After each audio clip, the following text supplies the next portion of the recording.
문재인 대통령이 강경화 후보자를 외교부 장관에 임명했습니다. 김상조 공정거래위원장에 이어 강경화 후보자까지 임명을 강행하자 야권은 대응 수위를 높여가고 있습니다. 박홍근 더불어민주당 원내수석 부대표, 정용기 자유한국당 원내수석 대변인과 함께 이야기 나누도록 하겠습니다. 네, 두 분 나와주셔서 감사드립니다. 네, 결국 문재인 대통령이 예상했던 대로 강경화 외교부 장관 후보자를 임명을 했는데요. 또 강경화 후보자는 이제는 장관이죠. 조금 전에 3시쯤에 출근까지 했습니다. 야당 입장에서 하실 말씀이 많으실 것 같은데요. 네, 김상조 공정거래위원장 그리고 임명 강행 이후에 안경환 법무장관이 정말 입에 다 담기 어려운 여러 가지 문제로 인해서 스스로 이제 사퇴를 했는데, 그거에 대해서 오늘 강경화 후보자를 장관으로 임명하시면서 대통령께서 안타깝다는 표현을 썼는데, 국민들께 죄송하다라는 사과나 단 한마디 그 흔한 유감 표명조차도 없었습니다. 그러면서 야당을 정말 너무 궁지로 이렇게 몰아붙이시는 거 아닌가 이런 생각입니다. 강경화 후보자는 일단 도덕성 측면에서 뭐 부동산 투기, 위장 전입 뭐 이런 의혹이 해명되지 않거나 오히려 사실로 확인됐고, 그리고 그 내용도 아주 국민들이 보기에 동의하기 어려운 좀 질이 문제가 있는 이런 점들이 있었을 뿐만 아니라 이런 거기에 대해서 또 거짓 해명 논란도 있었습니다. 근데 이런 도덕성 말고도 사실은 역량면에서 저희가 큰 문제 의식을 느끼고 있는 겁니다.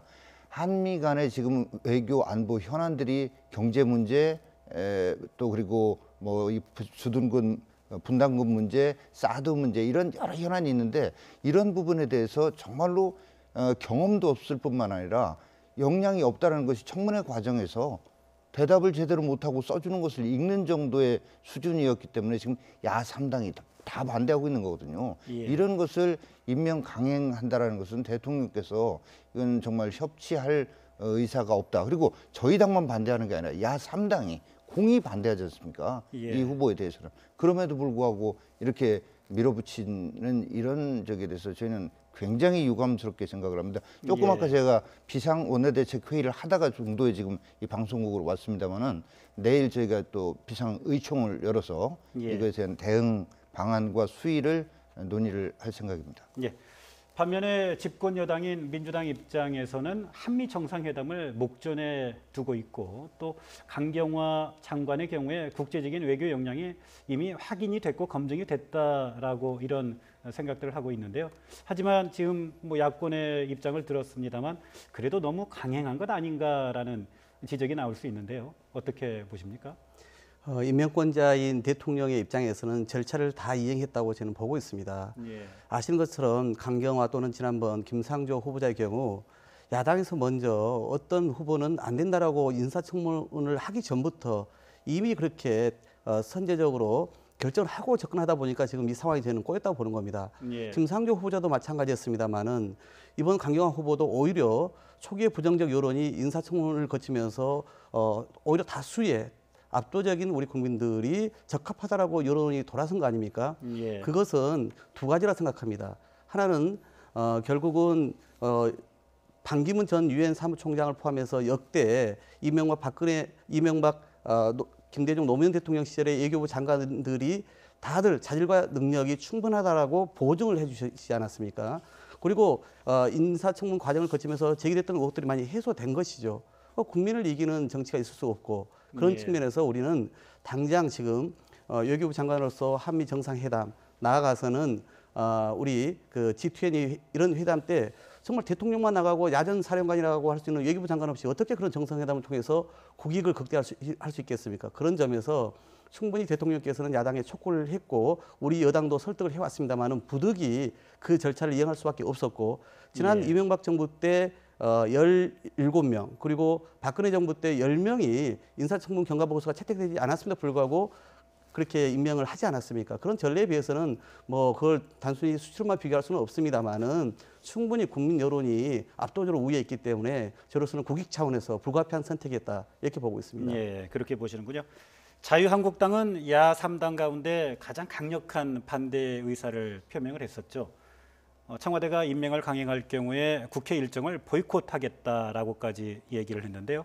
오늘 원내 대책 회의도 하셨다고요? 네. 어떤 의견들이 좀 모아졌습니까? 저희가 보이콧 주장이 분명히 있었습니다. 지난 예. 14일 의원총회 때 그런 의견이 뭐 다수 제기가 됐지만 원내 지도부가 나름 설득을 했죠. 설득을 해서 일단 정치인 출신 장관 후보자들에 대한 인사청문 과정에 참여하자라고 해서 저희로서는 최대한 어떤 극한의 상황으로 가지 않기 위해서 노력을 해왔고 지금 이 순간에도 대통령의 어떤 변화된 모습을 기대를 하는 겁니다. 처음에 이낙연 총리 후보자에 대해서 저희가 사실은 처음에 협조할 생각이었어요. 근데 드러나는 문제들이 계속 나오고 의혹에 대해서 해명을 제대로 안 하고 또 자료 제출도 안 하고 이런 과정 속에서 강행 처리하는 이런 일이 벌어졌고 그때 제가 뭐라고 했냐면 대통령 스스로 제시하신 5대 원칙 앞으로 어떻게 할 건지 이 부분에 대해서 대통령 스스로 입장을 국민들께 직접 밝혀라 이렇게 얘기했는데 그런 것 없이 지금까지 계속해서 점입 가경으로 점점 더 문제가 많은 이런 후보자들을 해오고 있습니다. 근데 그 와중에도 저희는 서훈 국정원장 후보자, 김동연 경제부총리 후보자 이분들 하는 거 청문 경과 보고서 채택에 협조했습니다. 문제가 전혀 없지는 않았지만 이분들에 대해서 협조를 해서 국가 위기 상황 속에서 정부 책임자 그리고 경제 책임자가 일을 할 수 있도록 해주자. 근데 지금 문제되고 있는 강경화 후보자를 비롯해서 상당수 후보자들은 대통령 스스로 제시하신 원칙에도 어긋날 뿐만 아니라 그 정도가 정말로 심각하다라는 이런 점에서 저희가 문제의식 가지고 있는 거고요. 그래서 보이콧과 무슨 더 강한 투쟁 이 부분은 물론 내일 저희가 의원총회를 열어봐서 의원들의 의견을 수렴해서 해야 되겠지만 극한 상황으로 가는 것을 국민들이 원하시겠습니까?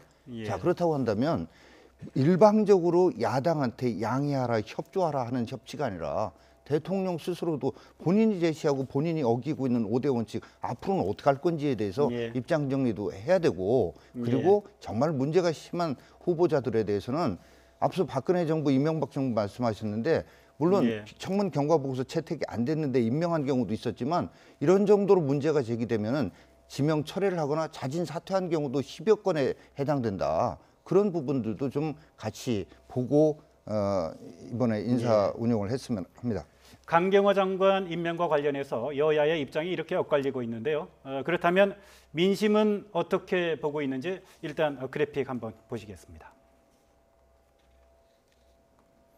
네, 여론조사 결과인데요. 문 대통령의 직무수행 평가 잘하고 있는지 물어봤습니다. 잘하고 있다가 무려 83%에 달하고 있고요. 잘못하고 있다는 10%입니다.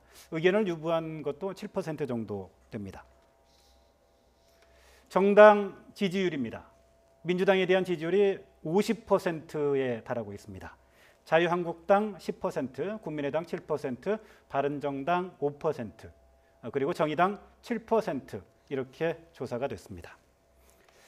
네, 보신 것처럼 대통령 지지율이 80%가 넘고 있습니다.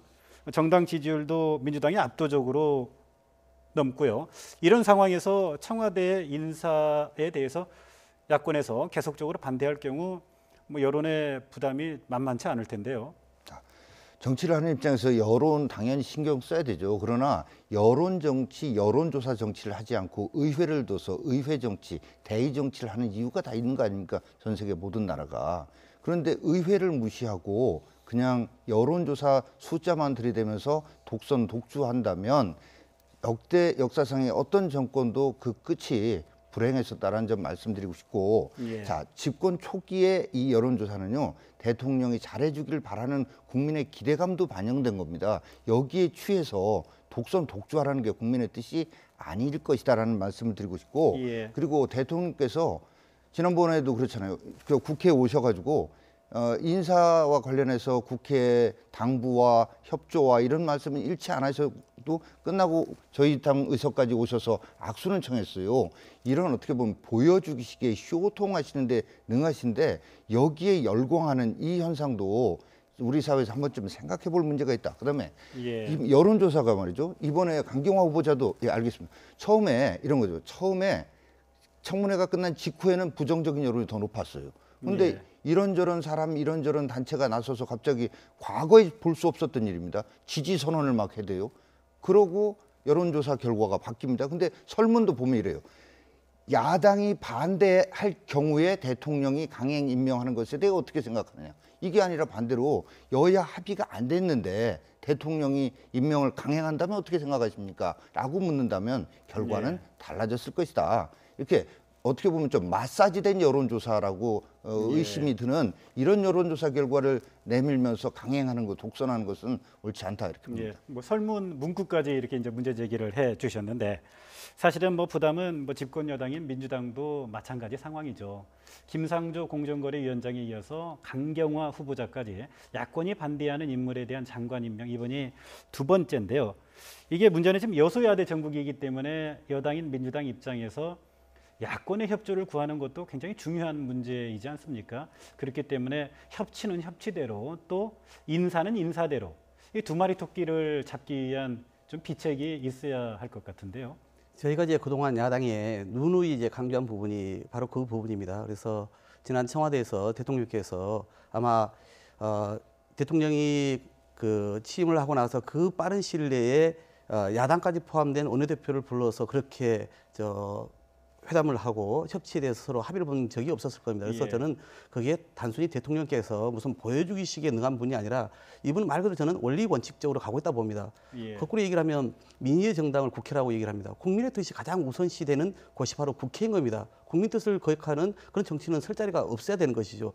마찬가지로 그 두 분의 임명 과정은 제가 아까 말씀드린 것처럼 그런 여러 가지 국민의 여론이라든가 그다음에 이번 인사청문회를 통해서 해명된 부분을 감안한 종합적 판단이었다고 저는 보는 것이고요. 그럼에도 예. 불구하고 대통령께서도 또 우리 여당도 협치의 그 끈을 결코 놓지 않을 겁니다.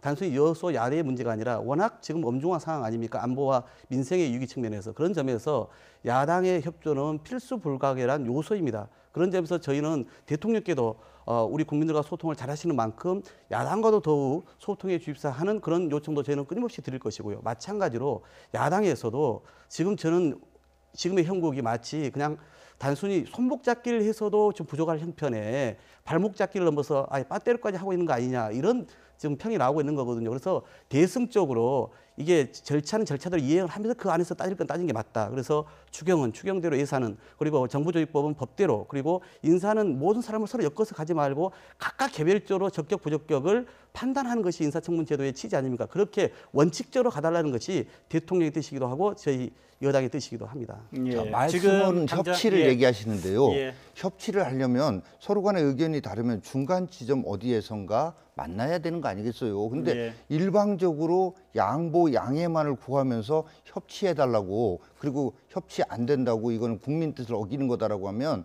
그리고 협치를 하기 위한 노력을 굉장히 하시는 것처럼 하는데 실상 내용은 하나도 없는 이런 상태에서는 저희 당뿐만 아니라 야3당이 공히 느끼는 것이 정말 상대가 웃으면서 뺨을 때리는 예? 웃는 상대한테 예. 뺨을 맞는 것 같은 이런 당혹감을 느낄 수밖에 없는 그런데 이런 상황이에요. 이게 지금. 협치라는 게 이런 거 아닙니까? 지금 이제 협치의 틀로서 여야정 협치를 만들고 했습니다. 그런데 그 논의도 좀 속도가 안 나고 있어요. 그런데 협치의 핵심은 뭡니까? 결국은 법안이고요. 국회 입장에서는. 그리고 주요한 정책 현안입니다. 그러니까 인사 문제와 관련해서는 인사청문회법에 규정된 대로 원칙적으로 국회는 임하면 되는 것이고요. 어떤 거래의 대상으로 이 문제를 삼아서도 안 되는 거 아닙니까? 그런 예, 점에서 자, 두 분 인사권은- 잠깐만요. 예. 두 분 제가 좀 정리를 하도록 하겠습니다. 두 분 뭐 굉장히 뭐 토론이 뜨거워지는데요. 뭐 저기 아무튼 감사드리고요. 그 질서 있는 토론을 위해서요. 먼저 제가 질문을 한 가지 드리도록 하겠습니다. 정책 현안과 관련해서요. 가장 큰 문제가 추경 예산안 처리 문제인데요. 야권에서는 추경 예산안 처리 문제와 인사 문제를 패키지화해서 연계해서 처리하는 방안도 좀 논의가 됐다고 하던데요. 실제 어느 정도까지 논의가 됐습니까? 저희는 그게 논의가 된 게 아니고 이 여당에서 그런 식으로 일종의 덮어 씌우기를 했을 뿐이죠. 예. 처음부터 저희는 각각의 다른 기준 거기에 맞는 법률 이런 걸 가지고 심의하겠다는 이런 입장이었습니다. 그런데 예. 추경의 경우에는 이런 거죠. 일단 국가재정법에서 정하는 추경 요건에 해당되지 않는다. 예. 이런 점에서 문제의식을 갖고 문제 제기를 했던 거고, 그다음에 그런 거 여부를 떠나서 일자리를 정부가 직접 국민의 세금을 걷어서 정부가 고용주로 나서서 하는 이런 일자리 대책은 정말로 이거는 자칫 나라를 망하게 할 수 있는 위험한 정책이다. 정책 방향에 대해서 문제 제기를 했던 거고요. 정부 조직법에 대해서는 물관리 일원화는 문제가 있다. 그러나 국민 안전처를 해체하는 부분은 이게 정말 국민 안전을 담보할 수 있는 것인가에 대해서 논의를 해보자. 이런 입장을 가지고 나갔던 겁니다. 그런데 인사와 관련해서 인사청문회 이 과정에서 야당의 의견을 전적으로 무시하고 독선 독주를 하니까 연계하겠다 처음부터 전략이 아니라 이렇게 국회 자체를 그냥 참고용이라고 하고, 예? 이건 의회 민주주의 자체를 부정하는 듯한 이런 모습을 보이는데, 참고용이면 여론조사로만 정치 다 하시고 이렇게 해서 국회 무용론까지 얘기가 나오는 거예요. 인사청문회법상 장관에 대한 임명은 대통령 권한인 게 맞지 않습니까? 물론이죠. 맞는데 권한이잖아요. 권한. 예. 권위, 권리 이거와 달리 권한이라고 하는 건 애초부터 헌법과 법률이 정한, 왜 인사청문회 제도를 뒀겠습니까? 그 정신에 맞게 어떤 제한된 범위 내에서 행사하라는 그 권력이죠. 그게 무작정 제기하는 거 아니잖아요. 그래서 제가 요 말씀만 드리겠습니다. 예. 자, 그래서 연계 투쟁한다. 처음부터 연계할 생각이 전혀 없었는데 이 정도까지 오니까 국회가 이렇게까지 무시당하고 어떻게 보면 국민의 대의기관 자체의 의미를 인정 안 한다면 다른 추경이고 뭐고 심사하는 게 무슨 의미가 있는가 하는 정도까지의 얘기가 나오는 거죠, 지금. 그런 상태입니다. 그러니까 한 번도 대통령 청와대나 우리 여당에서 무슨 대의기관인 야당을 인정하지 않는다라고 우리가 얘기한 바도 없을 뿐더러 좀 전에 말씀하신 그 행동으로 참고용 있잖아요. 보여주시죠, 말이 아니라. 결코 청와대에서 제가 그 백프를 배경 발언을 다 제가 분석을 했더니 그렇게 얘기한 바도 없습니다. 정확한 워딩은 이렇게 되어 있습니다.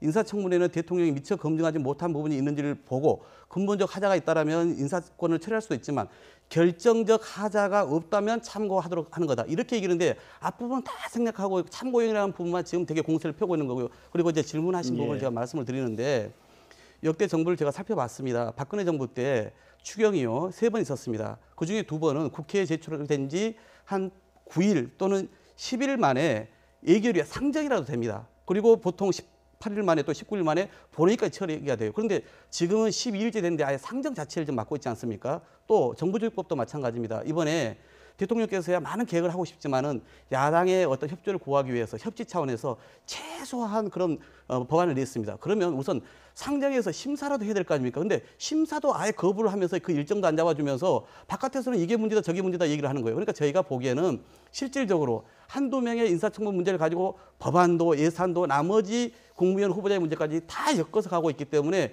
이게 완전히 국정이 올수독될 형편 아닙니까? 그러니까 이 지금 어려운 난국을 거쳐서 새 정부가 출범했는데 이런 차원에서 대승적으로 임해 주셔야지 모든 부분을 다 엮어서 하면은 결국은 국정 공백이 있었던 그동안의 책임이 누구에게 있습니까? 그런 부분은 스스로 자기 성찰을 하지 않고 새 정부의 어떤 출발 자체를 가로막는 이런 행태에 대해서 과연 우리 국민들의 뜻이 거기에 있다고 보십니까? 저는 그런 부분에 대해서 이제는 전향적으로 함께 해주실 때다 이렇게 말씀드리고 여권에서 야당의 지적에 대해서 그런 식으로 덮어씌우는 식으로 해서는 절대 이게 문제가 해결되지 않는다. 정부 조직법에 대해서 처음에 발표됐을 때 뭐라고 했습니까?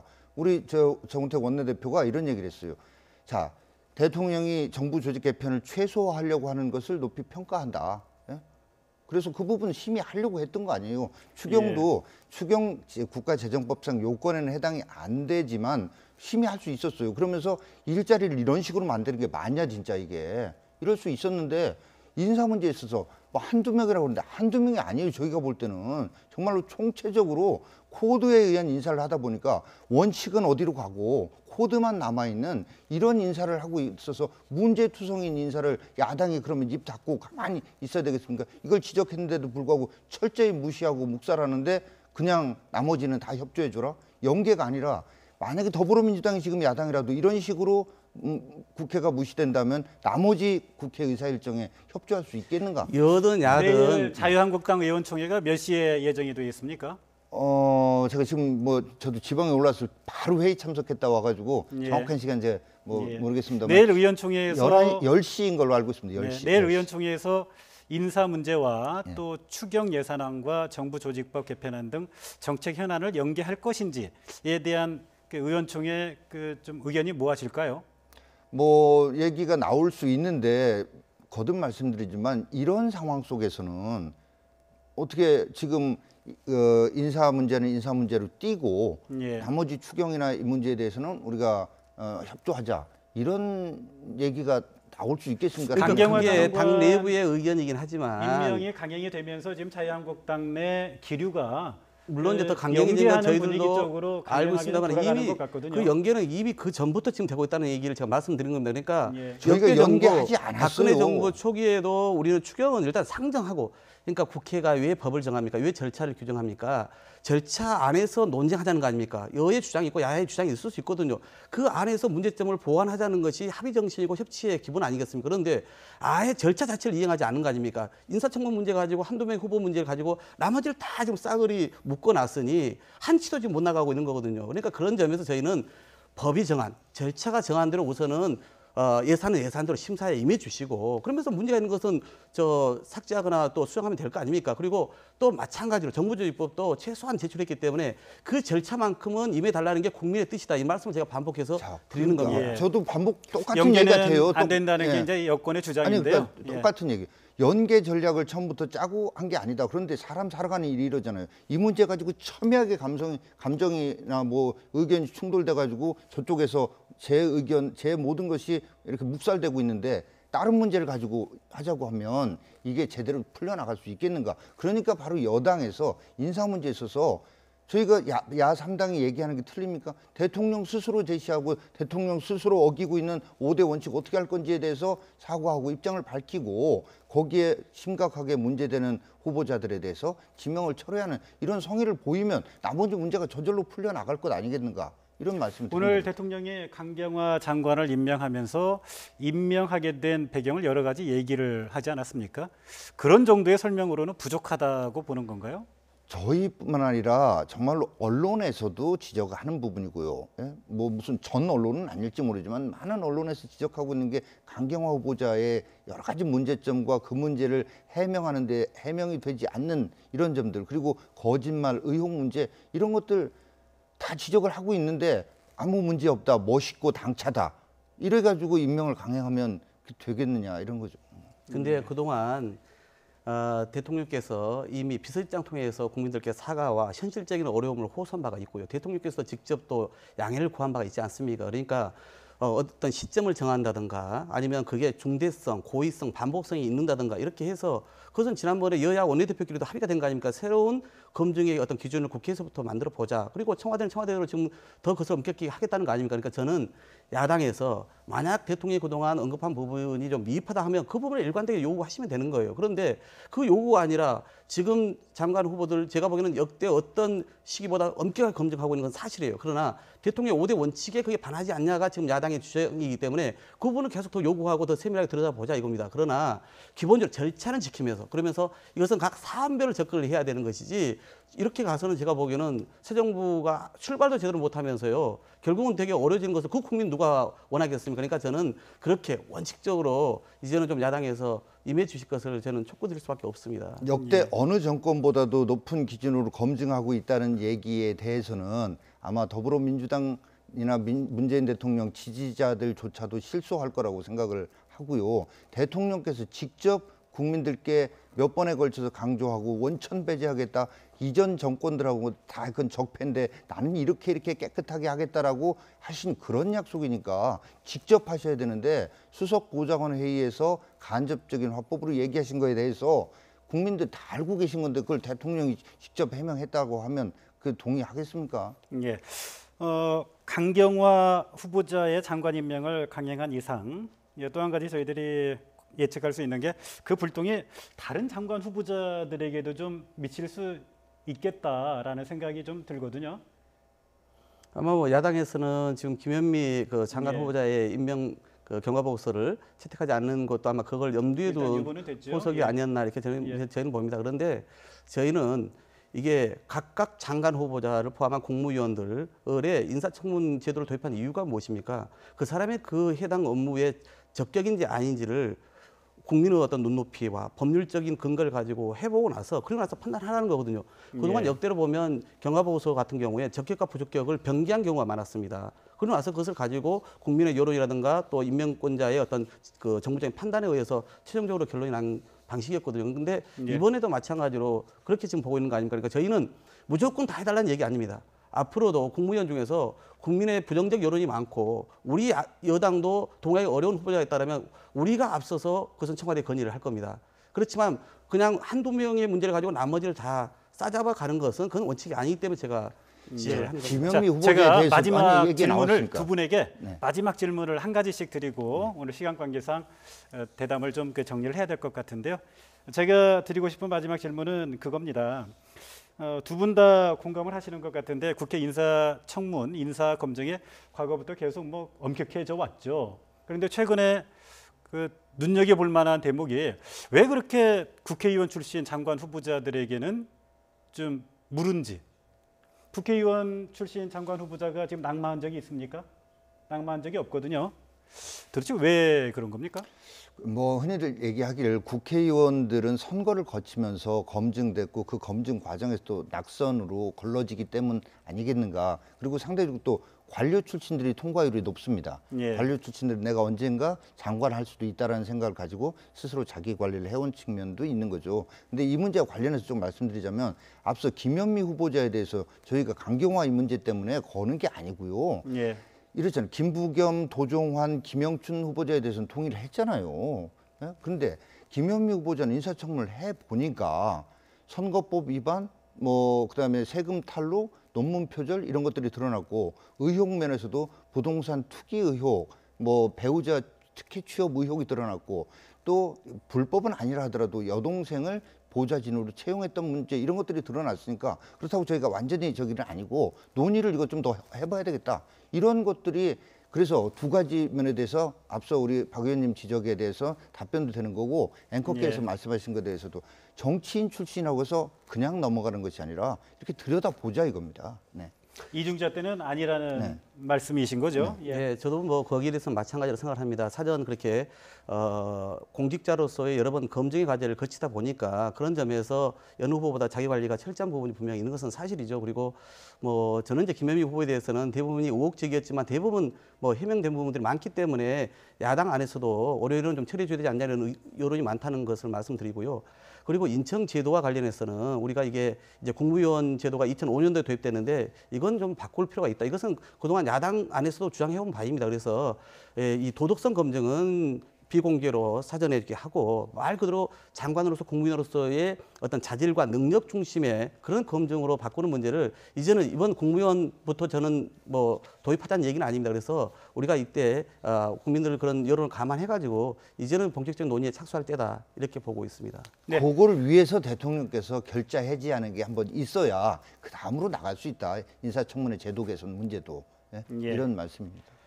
네, 강경화 외교부 장관 임명 강행과 관련한 그 전국 상황에 대해서 박홍근 더불어민주당 원내수석 부대표, 정용기 자유한국당 원내수석 대변인과 함께 이야기 나눴습니다. 네, 오늘 두 분 말씀 감사드립니다. 네, 감사합니다. 고맙습니다.